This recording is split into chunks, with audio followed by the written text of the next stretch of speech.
ndende nditambasuletsa pano ugwirizana pamene kuti mgwirizano umene ndiwotani. Right.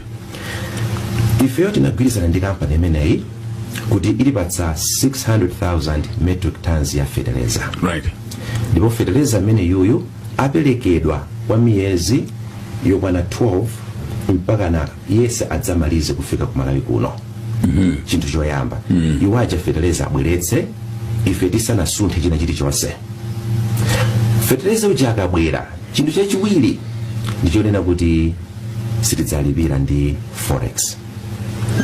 Ndi ndipite kuyambira kuti nchifukwa yani sitipanga ndi forex. Kampani imeneyi tinayamba kugwirana nayo, tinayamba kukambirana chaka chatha. Iwo ajana abwera anatiuza kuti ku Malawi kunoku taona muli ndi vuto.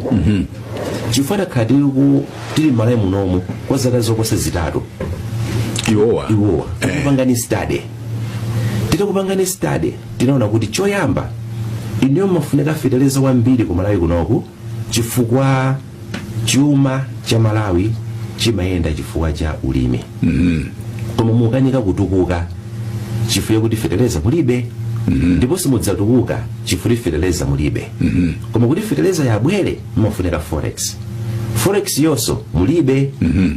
Ndiye bwanji tikuthandizeni mu njira zingapo. Choyamba tikubweretsereni fertilizer ndi cholinga choti mukhale ndi fertilizer okwanira Malawi munomu.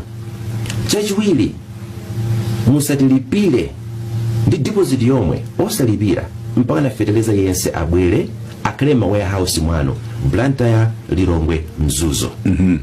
Fertilizer ameneyo akabwera yense tikadzawerengerana kuti wakwana tipita ku stage ina ya malipiro.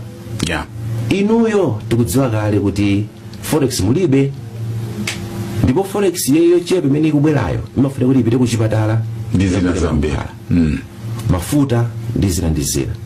Ndiye ifeyo taona kuti poti inuyo mmapanga kale ulimi, ifeyo timapanga business ya ulimi, mungotilipira kugwiritsa ntchito mbewu zimene mukolole.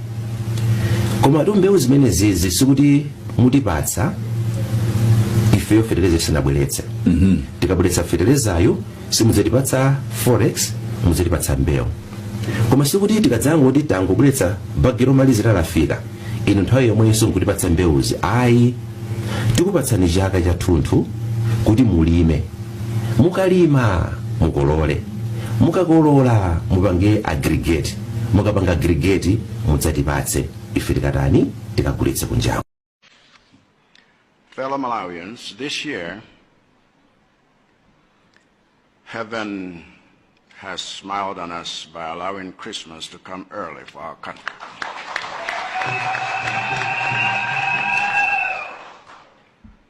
Never in the history of this nation has there been a developmental program as momentous as the one we are embarking on today with the Bridging Foundation, which has agreed to sign a cooperation agreement with the Malawi government today with the aim of investing $6.85 billion into various projects over the next 3 to 4 years. What the Bridging Foundation has done is not just an act of kindness and generosity, but also an act of trust. What they have done is to trust that I really mean business when I say in speech after speech what I'm doing and what I want to do to make Malawi a better place for all Malawians.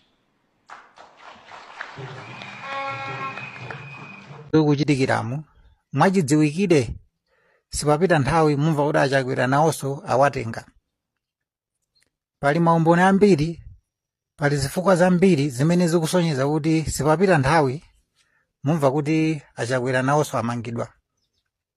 Kwa chimene mafuna ndipemphe kapena kuti ndinene mu video iyi ndichionera kuti amalawi amene timasapota Malawi Congress Party kapena amalawi amene sitisapota DPP Achakwera akamangidwa kapena akadzamangidwa tisazayitenge nkhani ngati yandale yongofuna kuwakhaulitsa, koma tidzayitenge nkhani ngati mmene zimakhalira nthawi zonse.